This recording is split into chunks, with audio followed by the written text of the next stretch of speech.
So thanks to everyone attending this event. In order to provide this content to those that might not have been able to join today, we will be recording this lecture. By joining today's lecture, you consent to being recorded. Let me begin with an anecdote. A few years ago, I was attending a final thesis review, doesn't matter where. Suddenly, following one presentation, one of the jurors stood up and started to draw, literally with his pencil on top of one of the boards that the student had presented. Everyone in the audience became frozen, paralyzed. You might guess that the juror was no other than Jarzombek. And also, as you might guess, that gesture was interpreted as a provocation, an implicit violation of non-written agreements on labor and respect between faculty and students based on a poorly understood nature of the work done in architecture schools and its puzzling assimilation as some sort of original art form. I guess I don't need to indicate that the board was digitally reproduced and no original was damaged. On the contrary, in my view, that board was meaningless as an object until Jarzombek contributed to it with his sketch of scribble. Not because of an unconfessed fetishism towards academic celebrities' touch, or because I presumably heard about Jarzombek's mastery and originality in hand drawing, but because that board had become suddenly the unexpected lively palimpsest of the conversation taking place in the room. In any case, this story became indicative of times to come and points at a deeper transformation of thesis work as the pinnacle in a student's architecture education.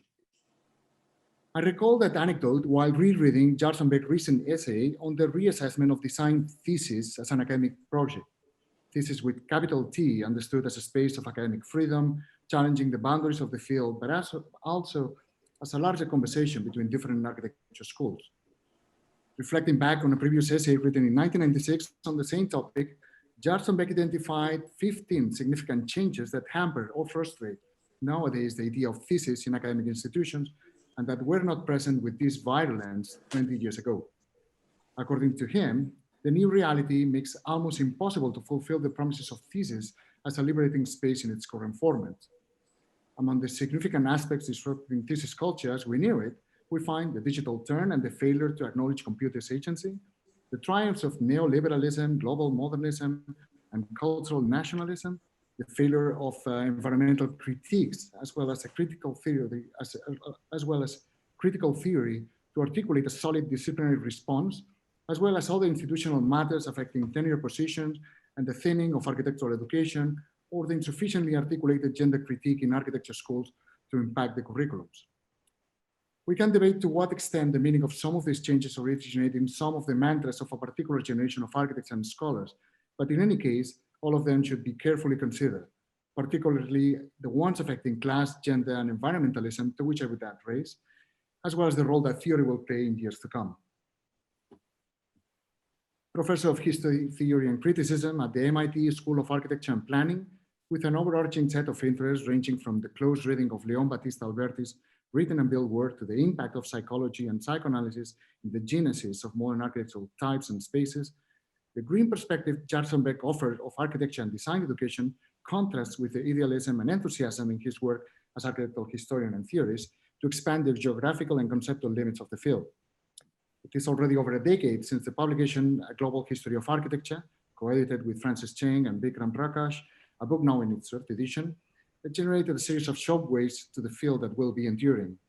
These effects include the Global Architecture History Teaching Collaborative, a digital platform that puts together scholars over the world to expand the scope and breadth of syllabi in architecture history survey courses, and that I highly recommend to everyone in the audience to visit regularly. But to resume, indeed, we are witnessing a period of thorough adjustments and revisions in our field. One might argue that every period brings inevitably a revision of the previous ones. Yeah, well, that's what historiography is for. True. But my feeling is that the changes in topics, geographies, modalities affecting the field of architecture during the past decade target at some foundational aspects taken previously for granted by Western architecture culture, and about which we will probably hear a bit more in today's lecture. It is not just a continuation of the postmodern obsession with margins or peripheral debates, the one we are witnessing, but the acknowledgement of the complexity of teaching architecture in an increasingly global technological context with all its threats and anxieties, and the incapacity of the field, a slow-moving field, after all, together with its multiple actors to respond and provide urgently needed new tools and areas of attention to the disruption of space that digital times bring about. Some of these questions are addressed in Jarzombek's book, Digital Stockholm Syndrome in the Post-Ontological Age, published in 2016, a publication that theorizes the fragmentation or split in being of contemporary subjects resulting from the technological logic of algorithms and social media. The post-ontological condition, Jarzombek argues, seems obsessed with different forms of preservation, where the space is generated by a new, inhuman, and unproblematic digital subject constantly feeding big data capitalism appear as predictable as the cities we envision. But to conclude this introduction, in a historical moment in which offering attention to the capitals behind architecture in its multiple forms and formats has substituted the emphasis in the object as the locus of analysis in contemporary criticism, not to mention the aesthetic appreciation of it, I have to say that I'm thankful for Jarzombek's contribution to a more generous, diverse, inquisitive, and global understanding of the history and theory of architecture, as much as I am, despite some ranting, for continuing taking the education of the contemporary architect as well as contemporary architecture criticism seriously. Please welcome to Penn State.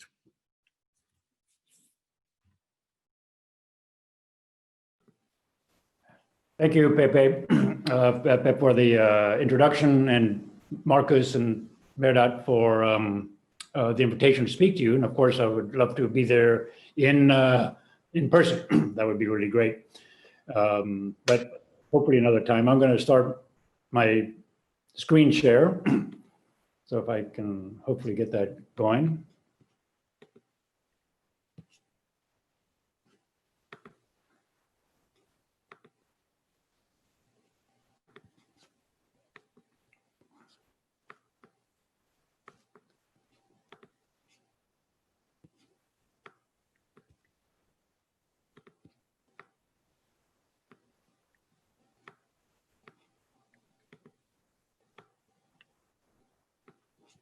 Okay, we're good? Yeah.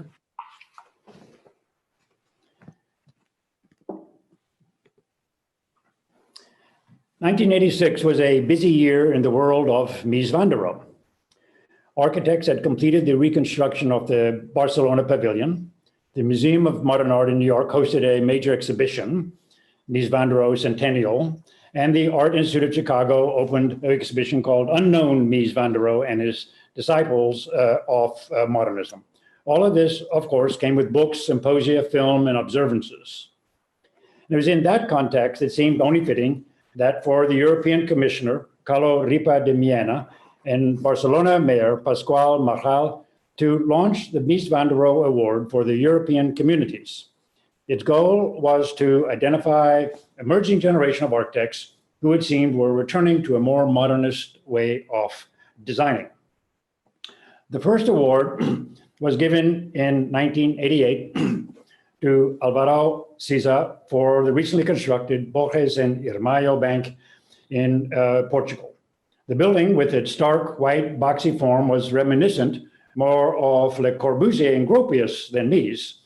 It also evoked a tradition and its associated modernist cliche of the whitewashed Mediterranean vernacular that was more Greek in flavor, perhaps, than Portuguese. But if the jury saw in Siza something other than Mies, what was then celebrated here? Despite the building's contextual sensibilities, and I just want to first remind us that the building is in the middle of the town, and you can sort of see it located in the map. And this is sort of the view of the building, sort of lost in the clutter of other buildings. So despite the building's contextual sensibilities, Siza's sketches show not even a trace of the tight urban context that surrounds it. It looks like it was placed on an imaginary outcrop overlooking the sea. Even the jury emphasized the building's self-proclaimed exceptionalism. The bank is located in the historical center of an elongated site of Rua 25 de Abril, constituting an exception to the fabric of the other buildings in the street and deliberately contrasting with the immediate surroundings, thereby allowing the bank to establish long-distance relationships with the city's monuments. The building constitutes a kind of crossing of scales with a relationship simultaneously of dialogue with and distance from the monuments and the urban fabric from which they arise. And this is the language of the award. Now, what do we make of a project that identifies itself as an exception to the fabric of a city, and yet, as the tortured language of the award proclaims, is meant to highlight the European city? It is even photographed, as I pointed out, as if it were isolated and not in the middle of a town. Is what we see here simply the lingering survival of a modern aesthetic, a parochial holdover from the late Bauhaus? Or was it something perhaps more definitive, a provocative turning away from the messy problems of contextualism? Architectural discourses of the time certainly lent credence to the latter possibility, for by the late 1980s, traces of contextual exhaustion were starting to creep up everywhere. The themes of the architectural design make it clear that the goalposts were being moved. So 1990, we sort of have, the span between 1990 and 1991, titles like Postmodernism on Trial, New Modern Aesthetic, Deconstruction 3, New Moderns and Supermoderns, the New Spirit of Architecture, Aspects of Modern Architecture. Charles Jenks was skeptical of all this and sarcastically labeled the new directions the new mod mood. But he was a minority voice, and by 1999, there's no doubt how things had turned out. A headline from The Independent read, "Postmodern columns are out." And Linda Hutchian in 2002 wrote an article in which she declared definitively, it's over. Various terms came to be bandied about. New modernism, altermodernism, digimodernism, metamodernism, re-modernism, liquid modernity, counter-modernity, and even postmodern modernism. Critics also worked to identify the causes, including the 9/11 attacks, the so-called war on terror, the wars in the Middle East, the rise of the East, the unevenness of global capitalism, and in Japan, the great Hanshin earthquake of 1995 is seen as an important marker. A problem with the discussion of causes is that it gives neo-modernism, in whatever guise we want to talk about it, the foregone inclusion of legitimacy. In other words, it makes it look like something happened and then modernism was the legitimate result.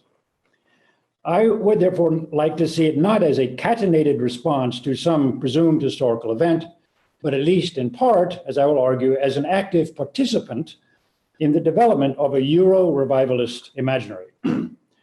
After all, in 1989, the Berlin Wall had fallen.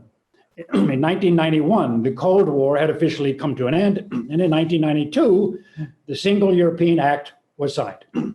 If Europe, as one commentator explained, took the lead in inventing and propagating nationhood and nationalism, so now it would take the lead in transcending it.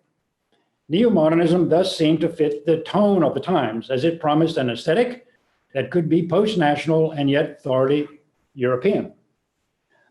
As the language of the Mies van der Awards made clear, this neo-modernism spoke to a transcendent and purifying ethos.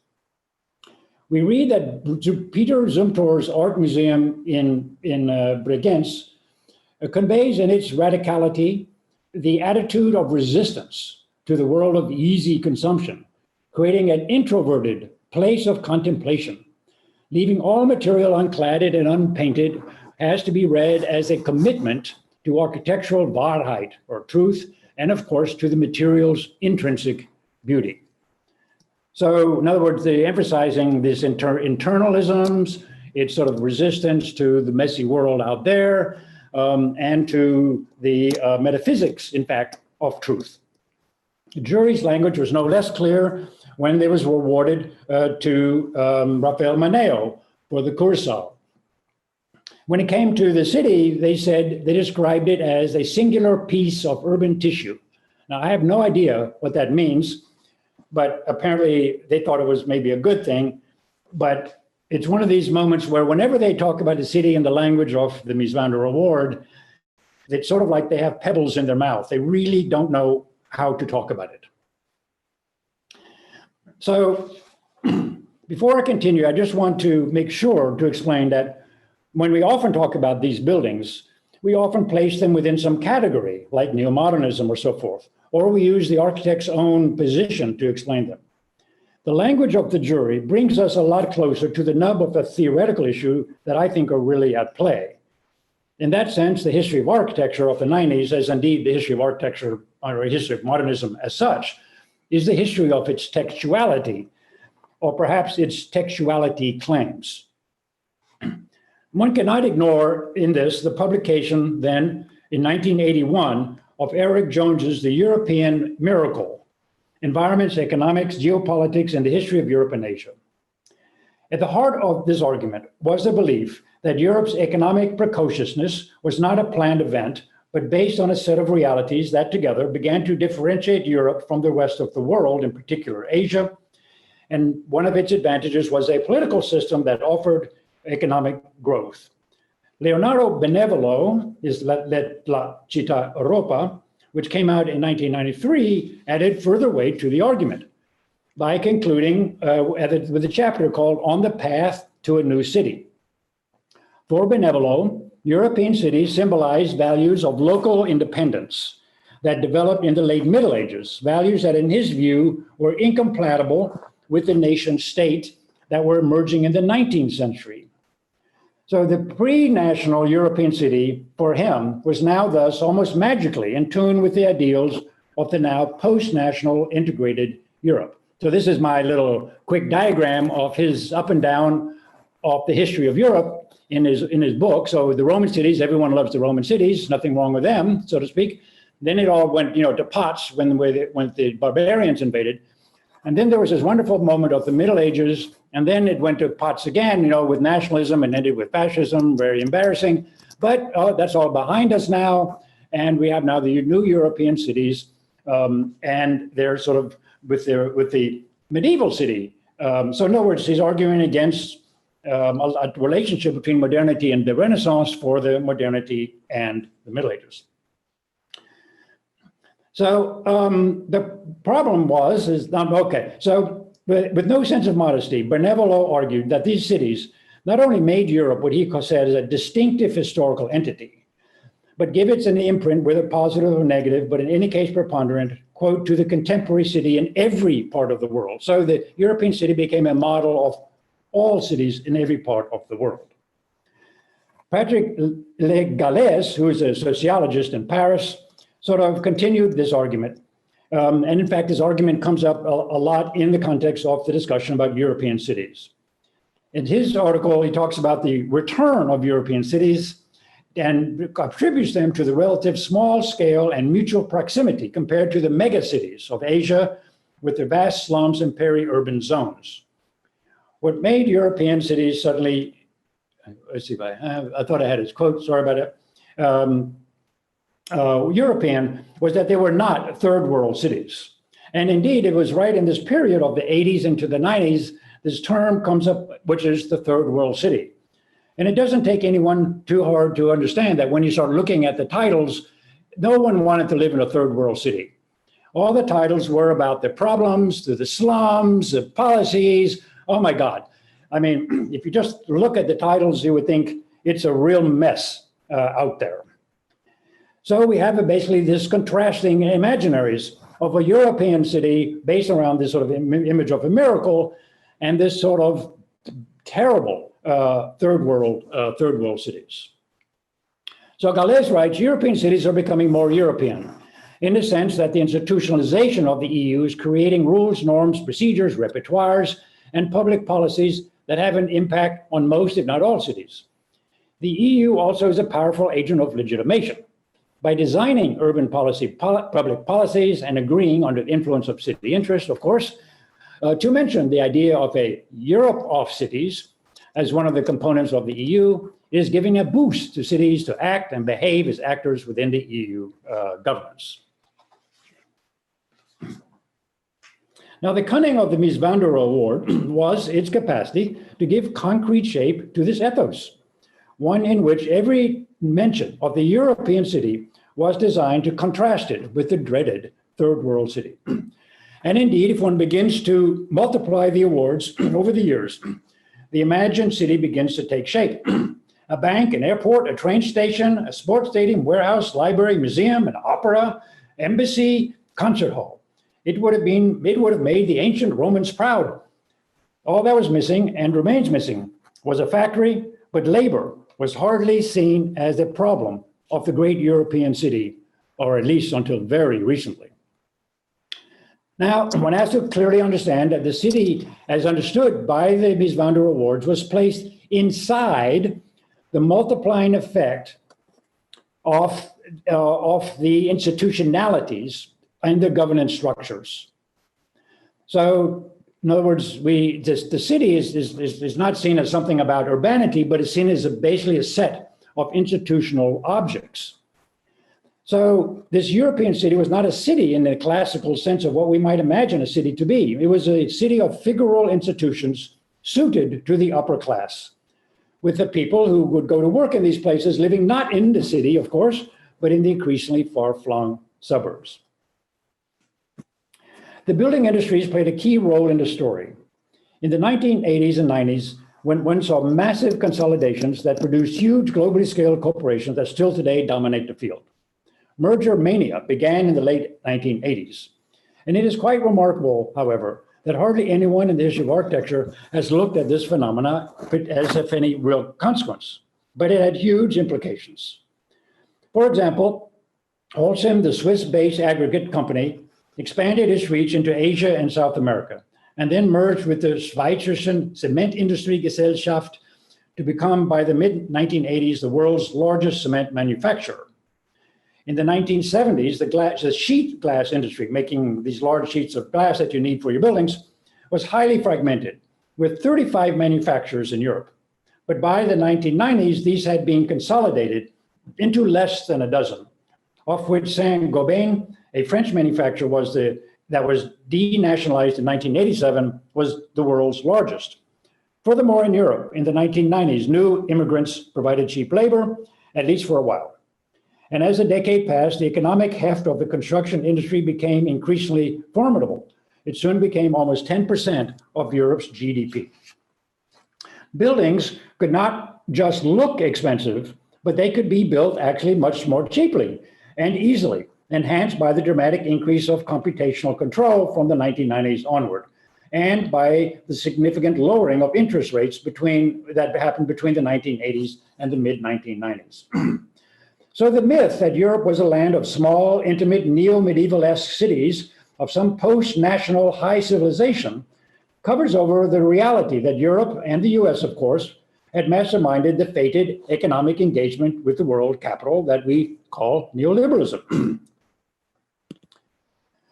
So it is a coincidence but nonetheless telling, that in 1981, the same year as the publication of the European Miracle, Scandinavian Airlines introduced something called the Euro class, with a separate cabin, dedicated check-in lounges, and counters. Now at play was therefore a new form of class consciousness that allowed the first generation of well-traveled neoliberal elites to identify themselves with the cosmopolitanism. Luxury firms diversified their products toward these upper middle class clientele. The first commissions of David Chipperfield, Stanton Williams, and John Pawson, and Claudio Silverstone, who came to be identified with the moniker English minimalism, were fashionable restaurants and shops for luxury goods. Here's Chipperfield's sort of early project for Issey Miyake, the Japanese fashion designer in London. Now, one critic claimed to see this as paradoxical. It was not. Neo-modernism embraced the shift from lowbrow commercialism, the type that so irritated Theodore Adorno, to the highbrow consumerism, complicity without contradiction. Now, as the modernist aesthetic became easier to celebrate and build, as it quickly did in the works of Caesar, Chipperfield, Foster, and others, reinforced by a cadre of Japanese architects who could help create the illusion of its international appeal, as in the works of Toyo Ito, its purported metaphysical objectives became more apparent, global, and self-referential. Koolhaas's entry into the conversation came at the oblique. Whereas most European neo-modernists of the Eurocentric benevolo-esque type would have seen the global city, Japan accepted, of course, as a site of chaos, filth, and poverty, Koolhaas saw in New York already in the late 70s a fluid, dynamic, and productive disorder associated with capitalism of the New World and in Asia.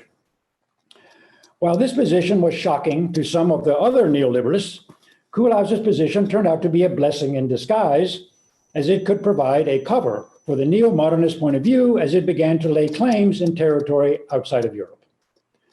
Koolhaas may have liked messy capitalism and his need for architectural entertainments, but he was not interested in the messy nature of history or culture. He saw context in 1999 as an all too arbitrary enforcement of what he called respect and continuity. What has been an unfortunate connotation of the whole issue of context, the word context itself, is that it immediately raises in itself an expectation of respect and continuity. In other words, context degenerated into a code word implying a respectful relationship of modesty and even a relationship of morphological continuity. For me, context is something totally different. It is simply an analytical process by which one defines one's own contribution and therefore one's own attitude toward the givens.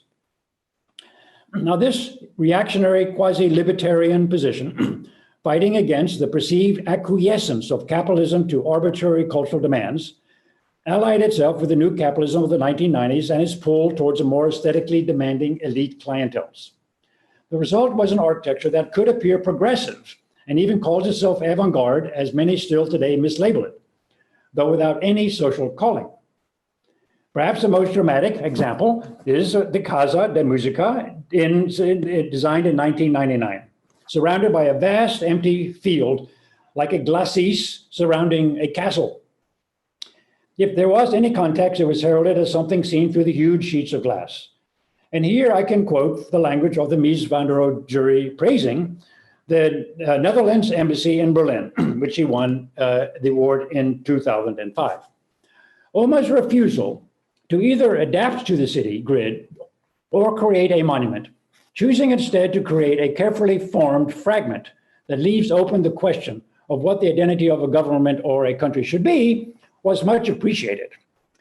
It was also felt that the spiraling trajectory that winds its metal-clad way through the whole block while allowing carefully framed views of the neighboring city produced such a seductive series of spaces carried out with such a sophistication of materials and visual effects and so revealing of its context that it should receive the 2002 award. How the building reveals its context through the self-alienating, policing gaze from its windows is a mystery that I am waiting to unravel. By way of comparison, let me discuss the Aga Khan Award for Architecture, established in 1977. The award was hardly anti-modern, but the type of modernity it promoted, initially at least, was defended as visually respectful. This is the message of the jury from 1989 that went to the Sidi El Aoudi Primary School in Tunis. Conceived as an alternative to standard school design in Tunis, this building, carefully related to its context, came about through the efforts of a local citizen group. The school is located in a very dense sector of Tunis Medina, an ancient neighborhood of narrow, winding streets, cul-de-sacs, and small courtyards. Erected on a site left vacant, its housing was demolished in the 1960s, and the entrance facade faces the public park. This facade is symmetrical about the park's principal axis. The main door is given importance by the two-story assembly of the mashrubayas directly above it, and lower a closed balcony, and so on. So this is in the very same year as the CISA award by the Mies van der Rohe award language. So you can sort of compare and contrast sort of these very different languages. They have absolutely no problem talking about context, talking about fit, and talking about respect, all the things that for Rem would have been a testament to a weakness in the culture of architecture. And sort of a problem, if you will, respective the discipline's autonomy. Now, I'm not defending contextualism. Rather, I'm asking, so why is it that in some parts of the world, prior to the 1990s, late 1990s, I would say, huge swaths of architectural discourse were still struggling with the problem of history, in whatever shape we might ascribe to it, when back in Europe in the 1990s, among the leading architects, history and all its cultural entanglements were seen as irrelevant. One could say that because Western architects did not have to worry about Easternness, their theoretical platform, if one can call it such, became quite narrow and self-serving. So to state it somewhat clearer, architects in Asia and Africa all had to deal with the ongoing crisis of modernity and with Westernism and Westernness and with the consequent their place in that history. And so history wasn't just about history in some textbook, it was actual history in the ground of the geopolitical place of many of these emerging nation states. This is not a problem. In Europe, so Europe did not have to struggle with the parallel problem, which would say Easternness, right? So in that sense, the Europeans had a better, easier problem because they didn't have to struggle with the ongoing issues relating to modernity. So architecture in Europe could adopt a modernism because its dark shadow had been washed away. And because there was no struggle, no negotiating at the geopolitical scale, the architecture of the 1990s was not theoretical in any shape, way, or form. In other words, in the face of complexity, there was in Europe an unsettling, calculated retraction, not reaction, which it was too, but I would say a retraction against a possible widening of epistemological horizons. The critique of context, in other words, erased any possibility of contact, complexity, or contamination within the world of architectural production and its associated theorizations. So it was a retractionary response to an increasingly expansionary world. So we have to address here the West's self-Westernization in the period of the 1980s and 1990s. All the talk about post-nationalism meant that we wind up actually strengthening the enclosure around Eurocentrism. Now, at this time, there was a good deal of critique about Eurocentrism. But what I'm saying is that in architecture and in the associated disciplines of art history, there was very little sign that it was having an impact. On the contrary, if anything, it was a structural backlash as the sudden appearance of concepts like the European tradition proved, and the emergence of sort of a new generation of textbooks. So in the very same year that Barcelona Pavilion is opened, we have the textbook by David Watkin called The History of Western Architecture, a textbook that sort of admits that the West is West, so get on with it. Who's going to sort of now say it's a Eurocentric when you admit to be Eurocentric? But it's a little bit sort of more complicated than just sort of admitting it, because it gets to what this sort of retractionary ethos sort of that I'm talking about. There's another textbook from 1986, and you can sort of see it's architecture, pre-modernism to postmodernism. Then in small letters, it comes, oh, by the way, I forgot to tell you, it's the same old shit. I'm sorry, it's the same old stuff from Hegel onward. We're still doing it, but now we're admitting it's Western tradition and not universal. And the same thing here with Jansen, who basically adds the title, The Western Tradition, in very teeny tiny little words, so that at least it sort of admits that where's the self-occidentalization, right, is going to get them off the hook. You don't have to change the content. It's still the same old universalizing content. It's just now you add two more words, Western tradition, and everybody's happy. Now, in all of this, of course, sort of, I'm sort of saying that we have strange parallels. We have Rem's, retraction, and we have retraction within the field of art history. I mean, not all art historians were quite as bad as this, but I'm just sort of pointing out to the sort of moment of shock when Eurocentrism was sort of actually accepted as part of the European world. And I'm sort of saying these are the same things. Now, in a normal history, these things would never, ever be put together.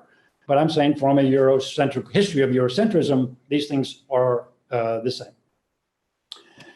So we get to sort of a problem of how to sort of see this sort of developing, re-Europeanization in Europe, how to understand it. Now, the difference in sensibilities between the European retractionism, and the rest of the world's engagementism with the problematics of context and history was apparent at the 1992 Expo in Seville.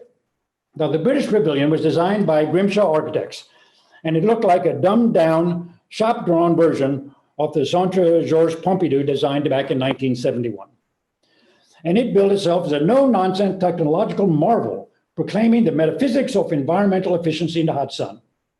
The architect, in an interview, noted that the design was based on one thing, the idea of Seville as, quote, the frying pan of Spain. I don't use his wonderful accent. Now, to say that this is a colonial attitude might be too generous. The India Pavilion, not too far away, was designed by the Indonesian architectural firm of Julio Pelitzer, which received almost no notice in the press and could not have been more different. Now, it came in the form of a 60-foot-high, equally white peacock, the national symbol of India, made of mesh and plaster on a steel frame with blue mass of the neck and head and angled tiles representing the colored plume. Now, in front of it, there was a domed, single-spaced wooden structure that was obviously meant to look like a village hut. Even though in India, you would be hard-pressed to find any hut that looked like this. The building is a classic example from the point of view of the neo-moderns of all that was wrong. Even Charles Jenks, though no fan of neo-modernism, turned up his nose, stating in no uncertain terms, the attempts at national symbolism are embarrassing. From a non-European perspective, however, the building highlights something quite important. The emerging relevance of context in Asia and elsewhere, especially in respect to the contested domain of national identity and modernization. Context was an instrument of difference-making in places struggling to find a voice in the post-colonial environments, even if it meant adopting and promoting nativist looks that were themselves tinged with colonial sensibilities. The successful interpenetration of national images around exports was also an important part of the equation. As a backdrop here, we have ethnic dances and craft productions, the hut of the India Pavilion, and indeed, this one was meant specifically to refer to the Gandhian ideology that encouraged the establishment of a cottage industry in villages. So in 34, Gandhi had produced, they wanted the whole, or designed sort of the reorganization of Indian villages, an experiment in rural lifestyle revival in village crafts and agro processing industry, diet reforms, and so forth. And so this hut, in some sense, is a temple to the Gandhian ideology. Of course, no one in Europe would sort of see that because they didn't know anything about it in India. So what the hut really says is, unlike you Europeans who revel in perpetuating colonialist erasing even your own context, we revel in the messy realities of our history in the global worldly context. Now we come to a certain twist in the story. Unlike the rest of the world, where modernism was fettered with complexity, in Europe, the neo-modernists lifted from its shoulders the dialectics of ambiguity. The return of his teleology is evident in the exhibition called Pan-European Living Room, designed by OMA, commissioned by the London Design Museum. Now, viewers saw a domestic living room that answered to the title, Fear and Love, Reactions to the Complex World. I want to emphasize complex world. So the view through the window of the bombed out urban scene from World War II, the tabula rasa, right off the starting all over after the war, was filtered through the blinds that were, of course, colored vertically to look like the sliced up version of the EU barcode. But the problem is not with this, even though I have issues with that too. The problem I want to point to is with the furniture that was featured in the room and presented in OMA's object catalog. The furniture was meant to evoke the first modest restorative touches of humanity, facing the ghostly terror of war. So there's a set of chairs by Breuer that stood for Hungary, the dining table by Saarinen that for celebrated Finland, Mies van der Rohe, Barcelona table, Germany, and so on. Now, everything had the look of the 20th century, except for one rather remarkable piece, the traditional coffee table, as it was titled, that represented Slovakia. the designer of which was listed with bureaucratic precision as unknown, as if it were some anthropological object from some distant place. So OMA's message is very startling. The Slovakians, still wallowing in decorative craft, have a long way to go before they reach the equation of Europe equals modernity. In that sense, Slovakia, the last of the various countries of the group to have entered the EU, which took place in 2004, was the token fall guy for all the Orientalist others, even further beyond the border. However, the fact that this table is unfamiliar to the two people from Slovenia that I know and asked about makes me wonder if the table is a cultural fantasy, concocted for the convenience of the argument.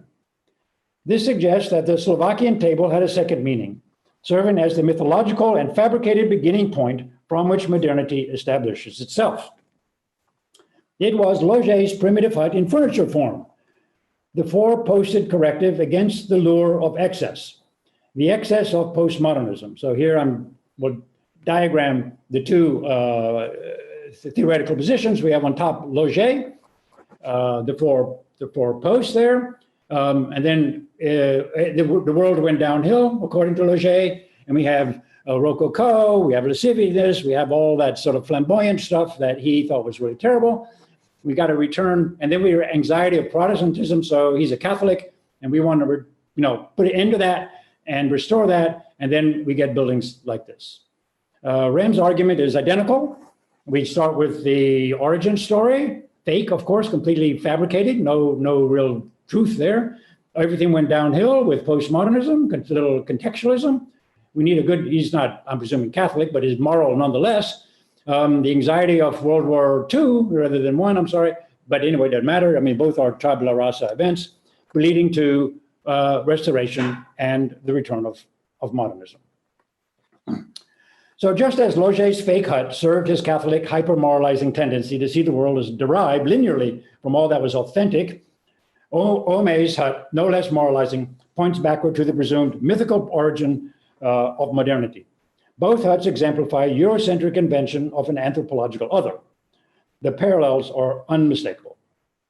Now, the hut of the India Pavilion is, of course, also imaginary. However, it was built over a history that was very real in the world back home, but that was seen as endangered both by the local drift towards modernization and the Western encroachment of an alien lifestyle. The point is simple. Context for OMA is so irrelevant that it can be fabricated, and the context of the other can also be fabricated in its own narratives, and no one will notice. Well, almost no one. So the self-serving desire to associate the modern as civilization, an urban civilization above culture, as high-class capitalism above low-class commercialism, as the urban above the village, as the sleek object above messy context, created theoretical blinders to other ways of thinking, accepting, and understanding the modern. But its momentum was formidable, and its complexities out of the way, its protective adherence to the instrumentalities of abstraction, combined with various languages about planetary salvation, came all the more easily a safety position, finding allegiance in the thematics of the neutrality appearing discordances, and of course promoted by the construction industries around the world in the form of glass, steel, and rubber. So as the European post-nationalist, Euro-managed aesthetic of modernism morphed into the more standardized international movement reinforced through the instruments of pedagogy and schools of architecture, one can begin to see how the re-Europeanization of the 1980s was the prelude to an anti-global, if you will, globalization of its aesthetics. Or in reverse, globalization of the building industries has to also be seen as a question of not as a question of some proverbial capitalism in this sort of standard Marxist sense, but part of the expansion of Europeanization into the global scale. So this took place very dramatically in the late 1980s into the 1990s. Renzo Piano's Kansai International Airport, 1995. William Chipperfield opened an office in Tokyo in 1989. I.M. Pei's Bank of China, 1990. Gensler opened an office in Tokyo and Hong Kong in 93. and so forth and so on. Of course, until we get the cherry on top, which is Koolhaas and the Prada store in New York in 2001, where Koolhaas also played now the role of the quote-unquote theorist. But what he really did was disguise the neo-Eurocentric retractionary teleology within the fated embrace of capital. So perhaps the architects are not themselves all to blame, as they were often the victims in Europe of parochial engineer-based schooling. In 2003, Alejandro Zerapolo and Farshid Musavi, for example, admitted the following. In Japan, we suffered a major shock when we started the project, and it has nothing to do with the technicalities of the project. It was about having to work with a very different culture where people communicate in a very different way. Needless to say, that they discovered this only when they arrived in Japan is hardly a testament to their education. But at least they owned up to the problem, whereas others would presumably have not or would not. It is an extremely rare admission. And it reflects not so much on them, I think, as on their education. It would have been hard for European architects of the early 1990s, outside of personal interest, and few seem to have had it, to have developed a deeper understanding of the worldliness of the world. So we have here a study that is, one could call it an agnotology, which is a word designed by Robert Proctor from Stanford University, from agnosos, the Greek word not knowing. So it's a study of how people do not know things. So unlike epistemology, which is the study of how we know things or how we learn about things, right? Agnotology is the study of how we become ignorant. And so what I'm trying to sort of say is that basically Eurocentrism was not just a banal holdover from the Enlightenment era, but a particular type of reversal of epistemological origins. So what I want to say in conclusion is that in the 70s, scholars have been critiquing Eurocentrism. And the origins of that are often said to lie in the variety of Euro-Enlightenment tropes, most having to do with reason and power, and they're interblended with colonialism. But I've tried to show Eurocentrism is a shape-shifting force with a dynamic and self-protecting history. Instead of dying out under the assault of academicians, Eurocentrism reasserted itself in real geopolitical terms, finding its aesthetical, theoretical, and even historical voice in the domain of the neo-modernist architecture that, as it became increasingly global, began to lose and, of course, disguise its originary ethos. In the early days, Eurocentric neo-modernist views were, however, not global and not world-opening. And in fact, in the obviously increasingly global world that was being masterminded by both European and American capitalist energies, was, if anything, a reaction against it, despite the fact that they often appeared to embrace it. Koolhaas, who came late to the project, unified neo-modernism's retractionary ambitions with the cultural promise of neoliberalism and its broad rejection of the messy world of encounter.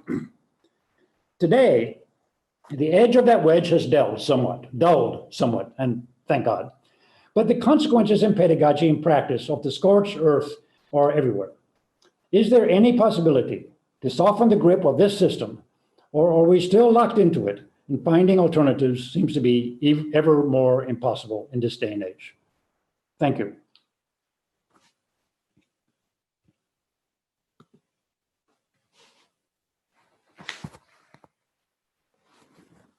Thank you very much, Mark, for almost providing an outlook to my architectural education, actually, which was happening while all these events were taking place. You know? So yeah, you were sort of in the middle of. Absolutely. Yeah, and maybe also as a way to start the conversation, probably because I'm also in Barcelona these days, and where this award is managed, as you mentioned. I mean, it's an award done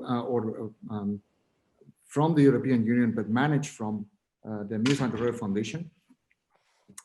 I wonder if, to what extent, I mean, some of those ideas or some of the rejection of contextualism in the European city has not kind of backfire, into the European city in the ways we knew it. For instance, during the 90s, there were all these interventions happening all over Europe. One of them, Potsdamer Platz was one major urban planning, that actually was fulfilled thanks to the work of Rafael Moneo, Renzo Piano, you name them. Almost all these characters were or got many commissions, to rebuild the European city. Barcelona kind of like also was recognized. I think it was 1996, if I recall correctly, with the only city ever being recognized with a RIBA gold medal in history for the quality of the public spaces, transforming those cities in those commercial spaces in which that are kind of leaving a lot of people behind. And this is a very present discussion these days, in the European cities. In other words, to what extent that kind of strategy of portraying that form of neo-modernism in order to disseminate ideas of class, ideas of wealth all over the planet is backfiring somehow against the population living in those cities. And second, to what extent there's a role of media here. In other words, it's an architecture, yes.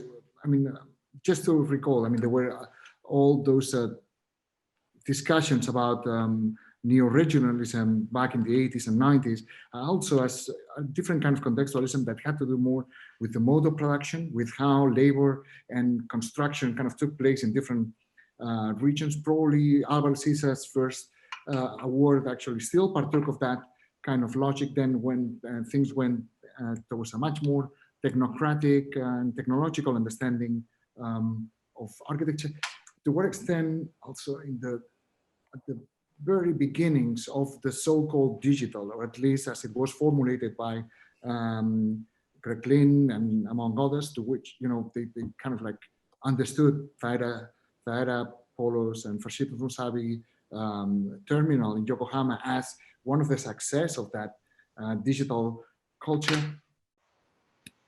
It had also to do with medias of representation of architecture and distribution within through internet websites, contributing again, to or transforming the idea of architecture as a form of space, those architecture as a form of image,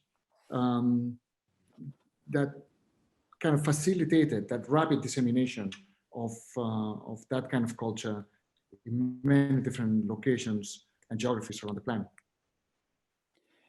Yeah, that's great. There are a lot of questions in there.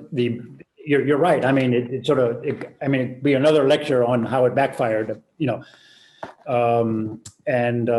that's what I meant. That edge has been dulled, right? Just simply by, so many people began to sort of see it for what it was. But the response wasn't, let's say, the advantage that they had was, I'm trying to sort of argue that it was actually very precisely organized in a weird way, right? And so the response is sort of coming from all different directions. And as a result, the responses make the period look more chaotic and more incomprehensible. I'm trying to sort of oversimplify it. I admit that, in order to sort of, it's like a slippery pig to hold it down, because there's so many players and so many actors and so much is going on. You can just sort of start a list of things, and then you realize everyone's saying something different. And that's often where we get to, Rem is saying something and Grimshaw is saying something, Foster is saying something, everyone is like a little different, and it looks like an active conversation. So I'm trying to say, actually, yes, on the surface, there's a sort of a type of conversation, but below, the boat is going in a very steady pace in a particular way. But by the late 1990s, the dark side had become quite apparent. And then you get into the, as you point out, the enmeshed into the question of digital media and things like that. That sort of only made the edge of that alienation worse, and it sort of put it even further into the realm of certain type of elite consciousness about how you perceive the world. And that, I think, also has backfired or diminished, I would say in the last 10 years or so. And certainly, I think that the type of awakening that's happened even in the United States in over the summer or over this last year is going to put a lot of resistance, to this. But I'm not sort of saying I have an answer to it. I'm just trying to hear very modestly, sort of saying, in the historian, if we understand a little bit that the problem isn't modernism or the status of modernism, but that in fact these people were never really modern in some way, right? Because they were actually using the word of neomodernism to promote first a type of Eurocentrism and then a type of global centrism, which carried the sort of Euromodernism retraction out into the world. I mean, if you're assuming that modernism and modernity are elastic, complicating things and not retractionary projects, right? So, world open versus world closing, I would say, is how I'm measuring, these discourses, right? So the Aga Khan Award, I could have gotten more into it, but it's an interesting award because you have countries from all, many continents. So you cannot just say this is Islamic, right?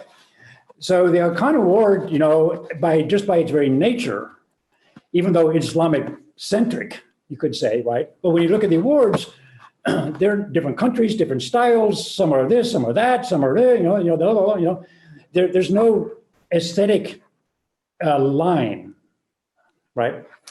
Even though I would say they recently they've tried to look more like a brand, but for a long time they were giving awards to things that were in a village or things that were a high school or something like that and so forth like that. They hadn't branded themselves quite. That I think they've lost some of that. So I was interested in in that moment when the two awards were like going like this, well, actually going like that. One, by its very nature, had to be world open, within the Islamic world, at least.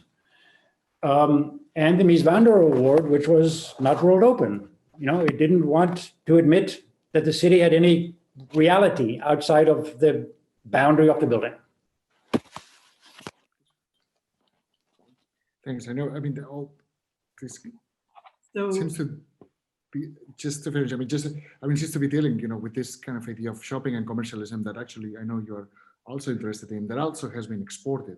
If you go to Omotesando or Gangnam district in Seoul, they have embraced that kind of style, in ongoing discussion, which the city is almost for sale. Yeah, sure. Yeah, so I've got a question.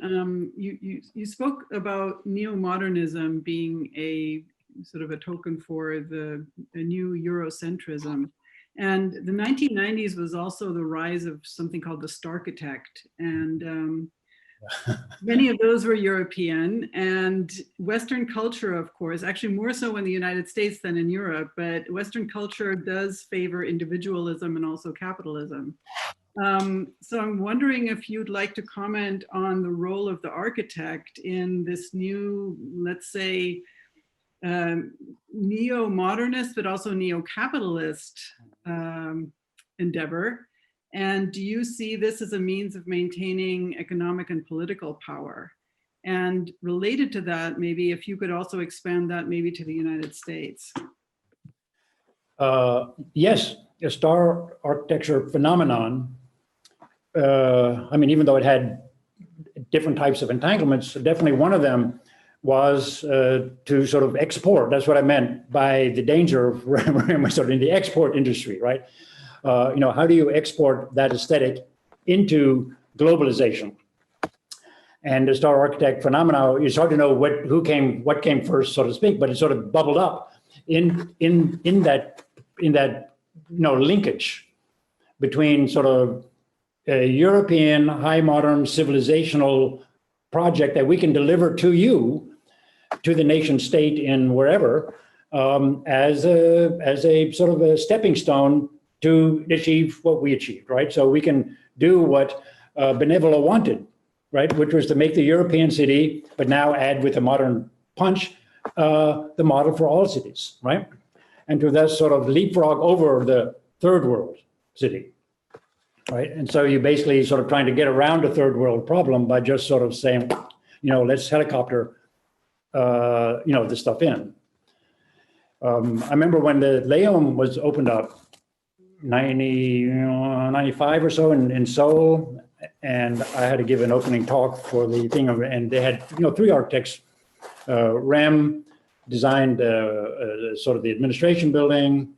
Nouvel designed the traditional. He designed a modern art center, and Bota designed the building for traditional. So Europeans had already sort of divided up their expertise. Bota was the guy who does traditional because he did churches. And so the Leon people thought, oh, then he must be like, he's one of our traditional types, right? So let's get your traditional European to do traditional Korean. It's complete, screw, right? To make a leap like that. So in some sense, you had the institutions that were non-European institutions trying to look European-esque by bringing these people on board. So they played into this game, pretty heavily. How do you see the United States in this constellation? Well, I have a separate thing on that, but it's fortunately, you could say, for the United States, we're just too big of a continent, and there are too many damn architects. And our competition model is different. So the star architect syndrome never quite makes it, right? And largely because the contractor architect, right, the KPFs and further down, they have huge, voices and commissions and so forth. So it was hard for the star architect to quite rise to all that prominence. And that sort of saved US, if you will, from getting co-opted into this. But it's still there, in a way, right? And plus also in the US, we had very strong regional, the people in California and their regional sort of, I don't say identities, but, Chicago had, and New York and Florida and whatever. So its regionality sort of softened the capacity for our buildings to stand out as sort of national markers. They became more local markers. Just here in Boston, when Renzo designed the new addition to the Gardner Museum, which is a very modern, sleek building. It's just gorgeous. But it would just like, oh, well, okay, whatever, no big deal, right? It's beautiful, but it was like that thing where we're going to bring in, the European person and give some European look to a building, because Americans would never design with that hard steel and the beautiful, each bolt is turned upward so that the top is horizontal. No American contractor would ever do anything like that. But Renzo, Piano would make sure that the bolts are all lined up perfectly. It's just like, God, that's so beautiful. But it was like pretty much like, so what? It didn't really register. It didn't get, it got some award, I'm sure. But but it's not like, everyone went there, on Saturday morning when it was open to look at it. It was like, well, So the European ethos, if you will, it got sort of washed through the system better. Thank you.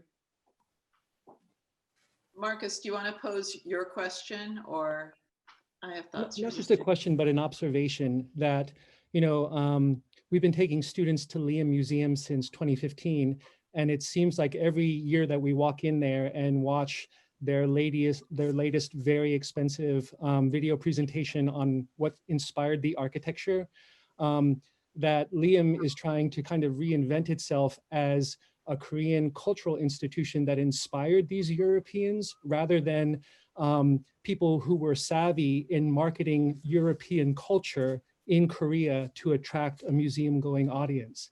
So there's kind of a reversal happening as the Koreans realize that European culture can be commodified and can simply be something where if we want a European style, we'll get a Korean schooled in Europe to do a European building rather than getting Europeans to come here. And I think this same kind of attempt at pushing out European architects has been happening in Japan for quite some time, as the Japanese architects are very good at doing European buildings that have European concepts and European aesthetics.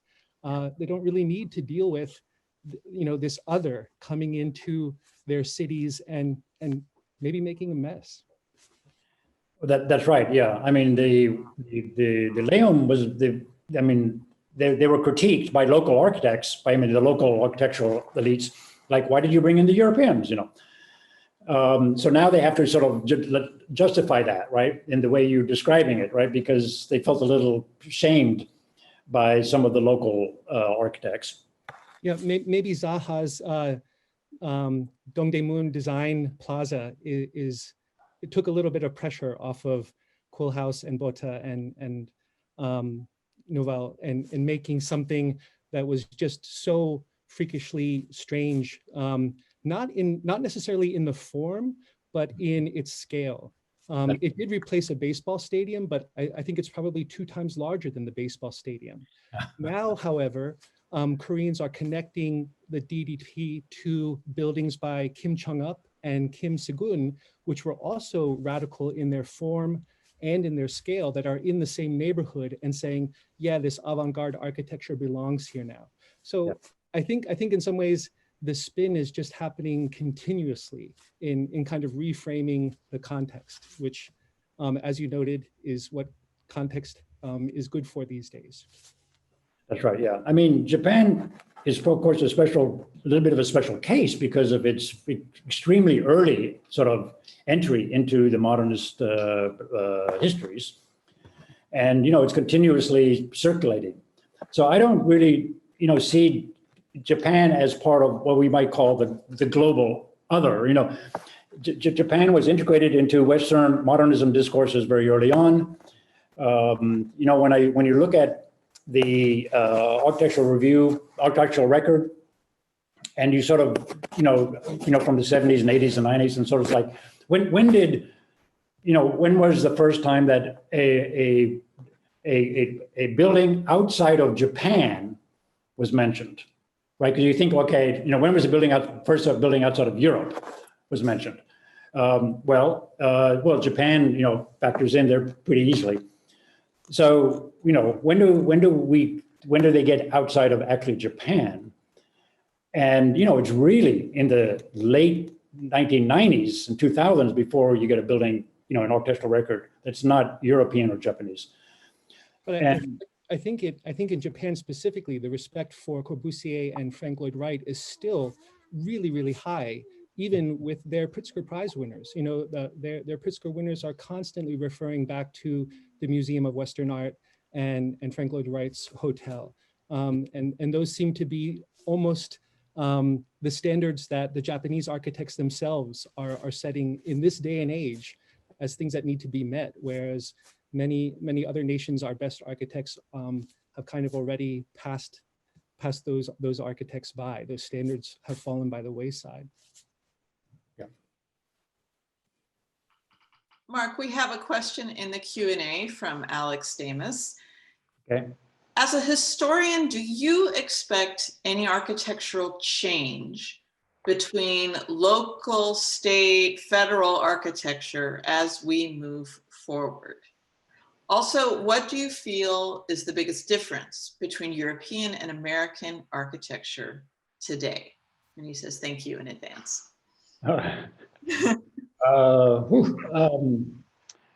Well, the U.S. architectural scene is sort of gloriously messy and gloriously, I don't know, uninteresting in a way from a theoretical point of view. And so I hard to know what, if the local, state, and federal, I'm very concerned, of course, more at the federal level, because when the President Trump says all columns, you have to have buildings with columns on them, I mean, my God, I mean, I'll take any Eurocentric building, any time over one with some columns on them. I mean, that's downright frightening. So, if these things really become true, we're entering a very, very dark phase, of what it means, for our designers. I don't know if that helps with the first one. I'm trying to evade the first part. So the second question again. Let me go back to it. The second part was, what do you feel is the biggest difference between European and American architecture today? Yeah. Well, it's a layered answer, and I think I was trained in Europe, so my architectural education is from the ETH in Zurich, and I'm teaching here. So part of the difference is in education. On the one hand, I mean, I have my diploma there. So after 6 years of training in Europe, I get my diploma on Monday. On Tuesday, I can practice. So as a young person, you just can practice literally the day after you graduate.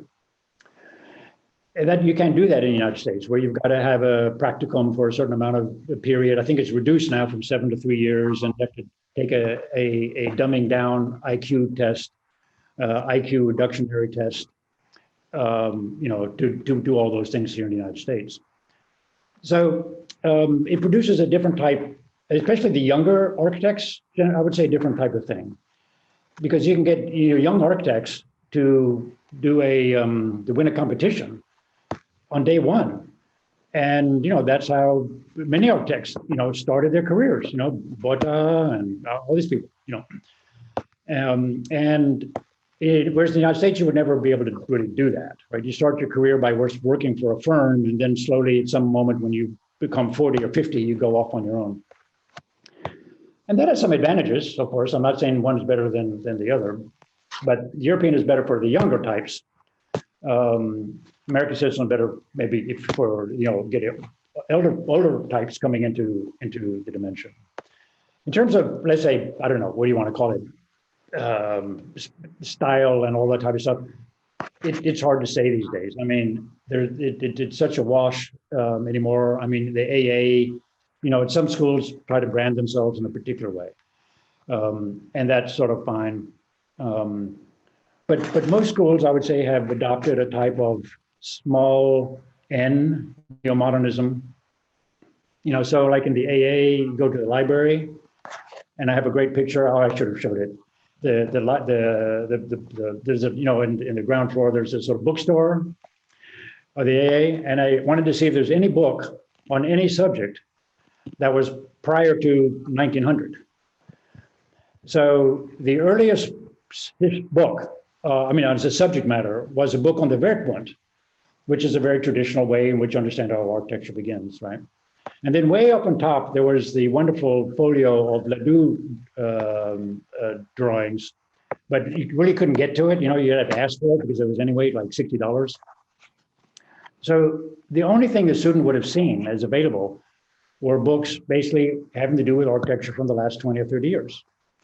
And so this is what I mean by the retractionary project that we've often adopted without realizing what we've lost. I'm not saying that everyone should go out and read history books. I'm not stupid. But what we've lost is more than just, a history book on 16th century Paris or something like that,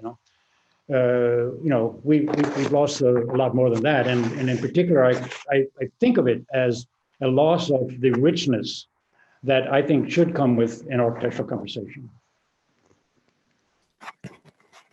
If I could toss a question in, I don't know if it's a really coherent question yet, but just so many thoughts. I'm really struck by the moment when Musavi and Polo arrive in Japan and encounter what we tend to think of as a kind of extension of a cosmopolitan. I'd love, that was a word I thought that you used, and came in really effectively, this notion of cosmopolitanism, that there are these sort of interconnected topoi wherein an idea of architecture as a modern enterprise is active, right? And we tend to think of Japan as a place that participates in that. And so what is that map? What is in, what is out of the world of architecture as here we are, conceive of it, right? And the extent to which it has this very specific Eurocentric history of formulation as just a professional category, and then in its most recent terms, its aestheticization. Although I think of modernism as just a kind of updating of classicism in that sense. My question, there is a question I'm working towards, is what would it take for us to both engage in teaching our students a language, right? We have to teach them some vision of what it means to be an architect, to communicate like an architect, think, design, practice, right? That is always contextual.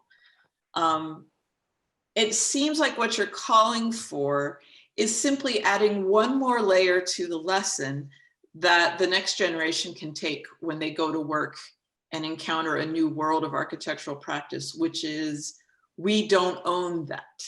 There are multiplicities in the model of what an architect is and how an architect works and what architecture looks like, and the Aga Khan being one manifestation of that. Absolutely, yeah, it's the excellent point. I mean, the world is multiple. There's no one world. There are many, many, many worlds. And we want to tell the students, don't worry about it, just do something and, find a client, whatever it is. But we should tell the students to enjoy the fact that there's these many, many worlds. There are many ways of understanding what we do and how we do it. I always said, the first thing we should do is stop writing architecture on the top of our schools. A Greek word, from God knows how many centuries ago. It's a very Eurocentric concept. If you ask the Chinese and the Japanese and the guys from South India or Kerala what their word is, I made a list. There are like 15 other words. All of them are very interesting. And, my first thing I do in the theory class is I go through all of these words and I say, why aren't we using those words? Well, we're using architecture because it's become universal and everyone's accepted it. Why? So, the different words have different implications. In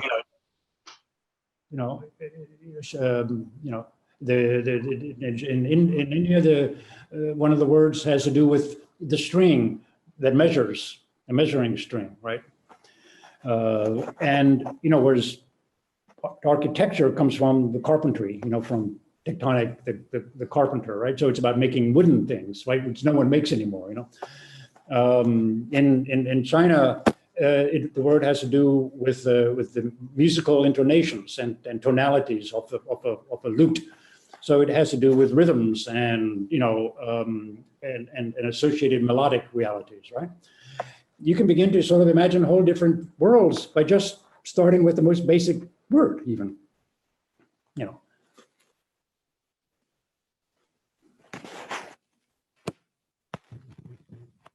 I am seeing a quiet chat, a quiet Q&A. I can jump in. Are there questions, were you saying, or there aren't? No. So Mark, you brought up the Aga Khan award, and I've actually looked at their awards, and I would agree with you that they really, rather than trying to find the Islamic appearance in buildings. They're really looking for something. And the projects they select are hard to categorize as Islamic. But could one argue the same argument that you just did tonight on this kind of universalizing content for what we could, in quotation marks, call Islamic architecture, right? I mean, is that also a kind of universalizing content? The concept is certainly universalizing, you know. It's a question of implementation, I would say, you know. And there, you know, if words, and Nasser Rabat, you know, gave a wonderful talk, and he talked about how books called Islamic architecture, you know, are things that make him irritated to no hell. I mean, to you know, to no end. You know? Because he's the historian of Islamic architecture, and yet is expected to talk about Islamic architecture as one thing. I don't know. There's an echo on my computer. I don't know if it's a little bit. Okay. Let me turn my. Let me mute here. So once again, it's a little bit how it is taught or brought into sort of the intentionality of the discourse, right? So the Aga Khan, as you could, award just has the beginning point, at least, where it can't universalize. And it made, I think what it's done in the last maybe 4 or 5 years is try to look modern, look with it, look up to date. So it slowly had to drift towards things that look like they could be modern Islamic, they could be in Germany, they could be in New York, you know. There's a little bit of a internationalist wash that begins to be developed. That is inevitable to some degree. But so it depends, once again, like which Islamic we're talking about here, right? If we're talking about, in Tunis, for example, we have a student there, a PhD student, and he said, he arrived and they said, oh, why don't you teach a course, you know, on Islamic architecture, about which he knew practically nothing, because he was trained in the United States, but because he was Islamic, they assumed he knew everything. And, you know, he then discovered that basically what they didn't want was how Islamic and Western architects interact, or how Mediterranean architecture is Islamic and Christian, or whatever it was, right? They wanted this history of mosques, you know. And he was like, I really don't want to do that. I mean, that's not what I want to do. So, you know, it's a struggle in many places and in many worlds. I'm going to sort of leave that to them, to the Nasser Rabats to fight that struggle, you know. I mean, it's awkward for someone like me to, you know, start criticizing, because then it looks like, you know, what's my angle in it, you know. You know, to work on Eurocentrism, you know, is, let's say, politically okay. You know, I only brought this up. I was asked a few years ago to review a book, and the conversations around the book. This was a book about architecture in the Far East, and the conversations that were circling around were about colonial architecture, which always, in a way, was connected to British colonial architecture and tended favorably towards, again, I put this in quote because I, like you, can't really place what Islamic architecture is exactly, but the favorable version was Islamic architecture. And I began to think, well, isn't that another kind of colonial architecture? It's just from a different era, from a different kind of mindset. So we pick and choose which it is we consider to be local and be indigenous, and which not to be. And so in that sense, I recognize that there is absolutely a kind of universalizing content that pervades everybody's thinking without necessarily being questioned and without necessarily being critiqued. That's why I brought it up. It was interesting in relationship to Aga Khan. Thank you again. Yeah, I mean, our discipline is filled with sort of lazy abstractions. Chinese architecture, Indian architecture. I mean, a book called Indian Architecture should never be published anymore today. I mean, what is that? Well, does that include Pakistan? Right? Up until recently, yes, that included Pakistan. Well, they're going to be pissed off, right? Does it include Sri Lanka? Is it Greater India? All that type. These are colonial projects that have, in the garbage bin. What do we do to replace that, right? Well, that's where the word global sort of comes in a little bit, not as an answer, but as let's try to come up with alternative things that aren't dependent on these sort of static, mostly 19th century. I mean, we live in a round world, but our history is actually flatscape. It's really astonishing how historians are very happy in flat worlds. But when the guy down in Arizona says, I think the world is flat, we go, oh, you freak out. But I can go to the library and go, took up 10 books in India and called Indian architecture, and I go, that's flatscape. No one seems to freak out.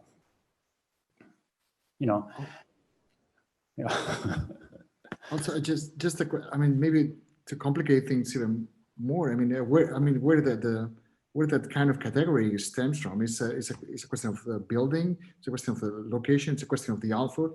Meaning, is Jean Nouvel's Institut du Monde Arabe in Paris, which was created for a specific community, Arab community in the neighborhood, considered part of that tradition, or is the work of Tahadid, to her origins, part of the Islamic group? Yeah, exactly. It's really, my argument is really very I see it's very simple.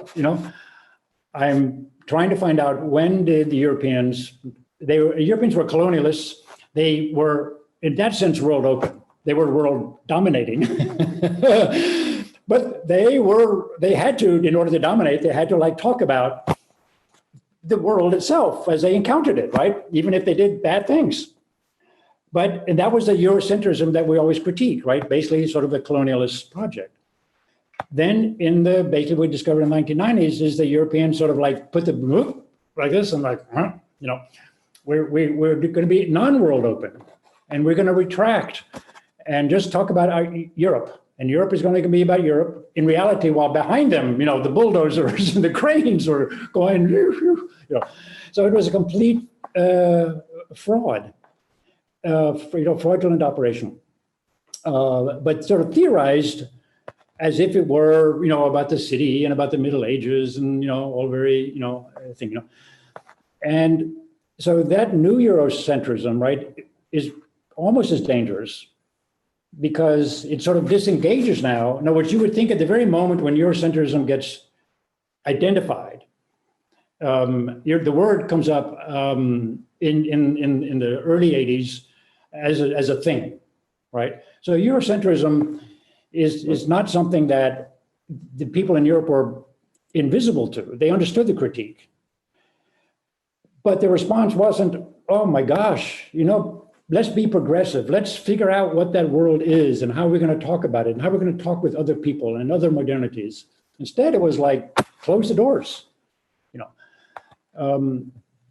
And then we're so shocked, when it turns out that the Europeans protesting globalization. I was I'm not shocked. Architects have been doing this, so to speak, right? They've been sort of mouthing out these critiques, which are retractionary critiques, within the very body of the idea of world open, right? But they really weren't, right? So it was, I'm just trying to introduce a slightly new term by calling it retraction, and as opposed to reaction, because it was a reaction, but it actually was an aggressive move, right? To go in, and it had a lot to do with the return to a type of the idea that Alexander's question, I think, was about star architecture, right? You have one architect, one building, and one site, and whatever you do on that site is sort of yours. No negotiating with anything around a site anymore, right? And that's how we teach architecture normatively, usually, right? Here's your site. It goes from here to here to here to here. And, what's on the other side of that border? Like, I don't know, it doesn't matter, If I could add something too, I really value how this critique offers something quite tangible, I think, for the way we try and teach our students here in the US. We talk about the various legacies of Eurocentrism in various parts of the curricula. But I don't know how much time we spend in a deep critique of why the Eurocentric tradition operates the way it does. Certainly to the extent that it's been absorbed and propagated in what we do. And, for one thing, seeing the European city as this site where as those cities become more diverse, more colonial, more like world cities in the third world sense of all the book titles you were showing, right? As the kind of post-colonial population shift and refugees and all of this complicates matters. For us to have a sense of what alternate attitudes and frameworks about this openness, this model that you're proposing, because in the US, architects are quite a rare minority in terms of their aesthetic and professional outlook. And to the extent that we teach architecture as part of a cosmopolitanism that is grounded in a particular European project, we are in many ways training our students to cut themselves off from the communities and the realities just within North America that often are the ones they are most compelled to serve and address through their work. Yep, absolutely. I think it's going to be an open question for the next 4 or 5 years is how to experiment. There's no right answer. So there's going to be a lot of experimentation. In my theory course, we talk about the Native American legacy here in Boston, which is practically invisible because, I've lived here since 1995 and no one ever mentioned the problem that the land that I own used to be Pisquasit people used to live here. Discovered this or someone told it to me and it's like, really? It's like, wow. So it's not in the West, it's very clear you have Native American issues. But here in New England, it's like, well, they're not here anymore. So, but it's not true. The Massachusetts, the tribe after which we're named, still exist.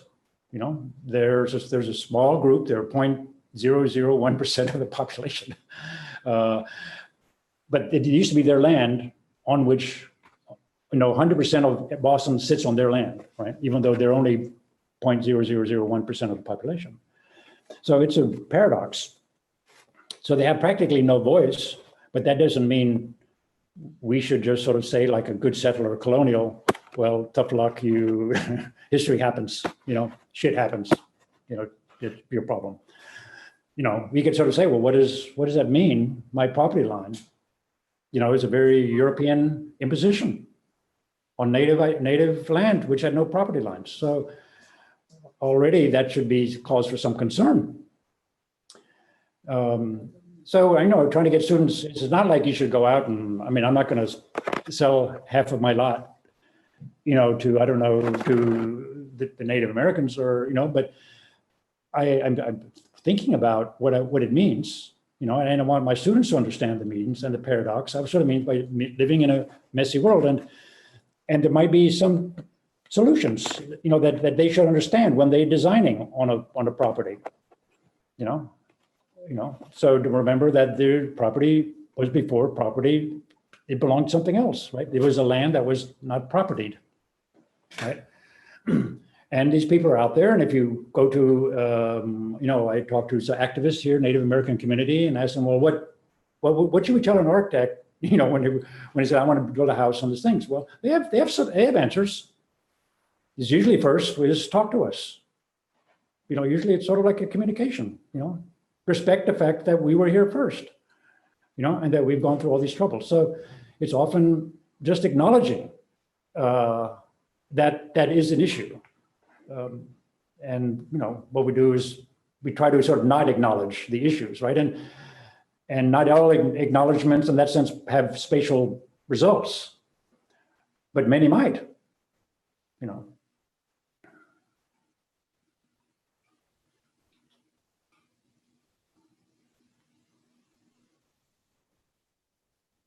I'm not seeing any further questions or comments in either Q&A or chat. This has been really rich.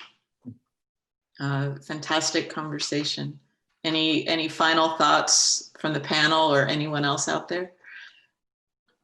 I just want to thank you, Mark, for joining us, and it's great to see you on a personal level.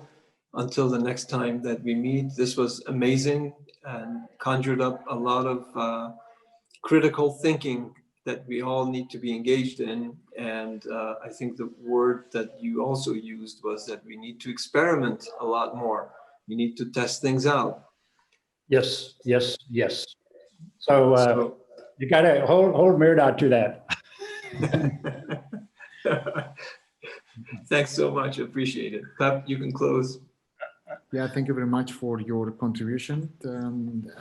It's been a great discussion. I wish we have more time to talk about ideas of property and belonging, which is, even the language is important. I mean, I don't think Native Americans thought in those terms in relationship to the land.